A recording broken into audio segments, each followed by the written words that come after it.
Let us try to understand this thing with the reaction.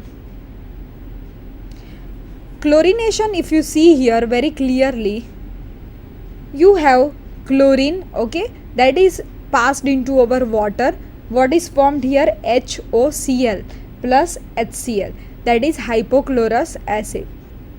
This hypochlorous acid, okay, it is going to now break to form HCl plus nascent oxygen, okay, and this nascent oxygen is going to react with the germs, and finally what is happening, all the germs will be killed, they will be oxidized in the process, okay. So this chlorination is that way, you can say it is very nice technique to kill the germs, and the reason main behind for killing is hypochlorous acid that is formed in reaction, and hypochlorous acid is again going to break into HCl and nascent oxygens, okay. This one has to remember. You can see here the next technique, that is by use of the bleaching powder. Bleaching powder is a good sterilizer, okay. Action of the bleaching powder on water produces hypochlorous acid and nascent oxygen which kills the germs, okay. So if you see here very clearly, look here in the reaction, you have the formula for the bleaching powder, okay. You are adding this bleaching powder to water, then you will be having calcium hydroxide. This calcium hydroxide is going to react with Cl2, okay, and this Cl2 finally formed is going to getting used into the water, that is going just similar reaction to the chlorination. So what happens, this bleaching powder is going to form two components in the water, that is chlorine gas and calcium hydroxide, okay. This chlorine is again going to react with water to form hypochlorous acid plus HCl. This hypochlorous acid, okay, it will again break out into HCl plus nascent oxygen, and hence you can easily, very easily kill the germs, because this nascent oxygen and hypochlorous acid itself is acting as a germicide which kills the germs, okay. Now let us try to solve certain numericals based on this.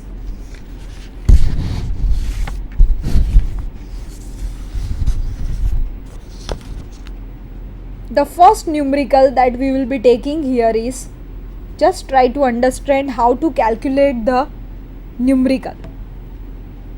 See here, we are given one numerical, very simple one. One has to remember the formula, okay, to calculate the numerical. What is the formula?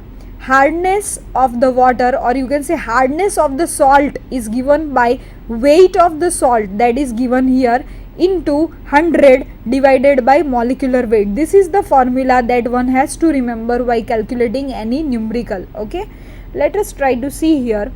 You are given a water sample that contains below result on analysis. Calculate total hardness of water in terms of ppm, that is parts per million.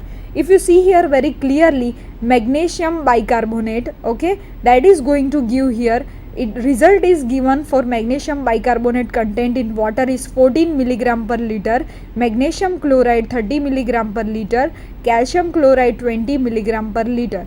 Now if you see very clearly here, the formula used here is this one. We have also seen in the session how molecular weight can be calculated. The first task that one has to do is to find out actually which is the salt responsible for temporary hardness. If you see here, this is the salt that is responsible for temporary hardness, and these two salts are responsible for permanent hardness, okay. So this one has to understand. Now look here, what you will do here, the second step, that is you will write here very clearly, that is very simple one, that you will put here hardness due to magnesium chloride is given by, you have a formula, weight into 100 divided by molecular weight. This was the formula that we are having. What is weight? If you see here, 14 is the weight into 100, and what is molecular weight for magnesium bicarbonate? We have calculated it as that is coming out to be 146, okay. So final answer that we are going to get is 9.58 ppm. Similarly, if you see here, hardness due to magnesium chloride is given by 30 into 100 divided by 95. So this is given to us in the numerical. This is the weight of the salt that is present, okay, and this 100 is, we are knowing that it is calcium carbonate molecular weight, and this 95 is actually the molecular weight of our salt. So final result coming out is 31.57 ppm. Okay, now if you see here, hardness due to calcium chloride, okay, what happens? 20 into 100 divided by 110. Okay, so final answer that is coming out to be 18.15 ppm. Okay, now let us try to understand total temporary hardness that is given by, how to find out total temporary hardness. If you see here very clearly that magnesium bicarbonate is responsible for temporary hardness. Okay, so total temporary hardness is 9.58 ppm. Similarly, if you see here very clearly, total permanent hardness that is given by addition of these two, so that is given by 49.75 ppm. ppm unit, that is parts per million unit, is very necessary to mention whenever you are calculating the numerical. Let us try to calculate the second sum.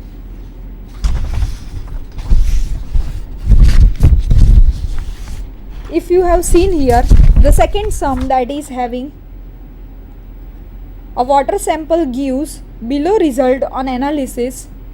Water sample gives below result on analysis. Calculate total water hardness in terms of degree Clark. Now see, it's very simple sum. If you see here, one salt given in the numerical is giving temporary hardness, another salt is giving permanent hardness, that is calcium bicarbonate is giving temporary hardness, this is giving permanent hardness. So how to find? Look here, hardness due to calcium bicarbonate is equal to, we have a formula, weight into 100 divided by molecular weight. Okay, so this we can write here 10 into 100 divided by 162, because 162 is the molecular weight of calcium bicarbonate, that is finally giving out to be 6.1 ppm. Okay, this is for the case of the calcium bicarbonate. Similarly, we have to calculate for magnesium sulfate. Let us try to see how to calculate for magnesium sulfate. Hardness due to magnesium sulfate is given by, the weight given in numerical is 6 gram per ml, then you can see into 100, that is divided by molecular weight, that is MgSO4 is having molecular weight of 120. So final answer that we are going to get is 5 ppm. Therefore you can write here temporary hardness that we got here is, you can see here, for temporary hardness the salt responsible were this one, calcium bicarbonate, and this was having for permanent hardness. So temporary hardness 6.1 ppm. So if you look here very clearly in numerical, 6.1 ppm is for temporary hardness. For permanent hardness we are having 5 ppm. So if I want to find total hardness, I will add temporary hardness plus permanent hardness. So final answer that is coming out to be 11.17 ppm. But still the numerical has not ended. If you see here very clearly, what is asked in the numerical? We want the total hardness of the water in terms of degree Clark, and whatever answer we have obtained here is in terms of ppm. So how to calculate in terms of degree Clark? Look here, this is the formula that we have seen in the starting of the numerical, that is 1 ppm is equal to 0.07 degree Clark. So 11.17 ppm equal to how much? That is equal to 11.7 into 0.07. So total hardness is equal to 0.78 degree Clark. So here our answer of the numerical is complete now, because we are asked that we have to convert it from ppm to degree Clark. Okay, so in the entire session we have seen many things. We have seen very clearly what are the drinking methods, how to purify the things. Let us try to summarize whatever we have seen into during this session. Try to understand whatever is done. Numerical has to be solved with the help of the basic formulas, and molecular weight has to be calculated by using the logic and the systems. Okay, let us try to see what is there. Okay, we'll summarize all the things. If you see here very clearly, then The entire thing that we have seen here in the session is we have seen the hard water soft water definition, we have seen the types of hardness, we have seen the salts responsible for hardness, we have seen the methods to express water hardness, we have seen the difference between scale and sludge, we have seen the priming, foaming and its prevention, also caustic embrittlement, permuted process, ion exchange process, comparison of the two process, differences between them, we have seen the drawback of the permuted process, then we have seen the water purification techniques by screening, sedimentation, coagulation, filtration methods, then we have seen sterilization of the waters by boiling, use of chlorine, by use of bleaching powder. Also we have seen one more thing, that is how to solve the numericals. Okay, the numericals and all the sessions we have compared so many different things, and finally we will be ending up with these things. And thank you so much for being with us in the session. Thank you.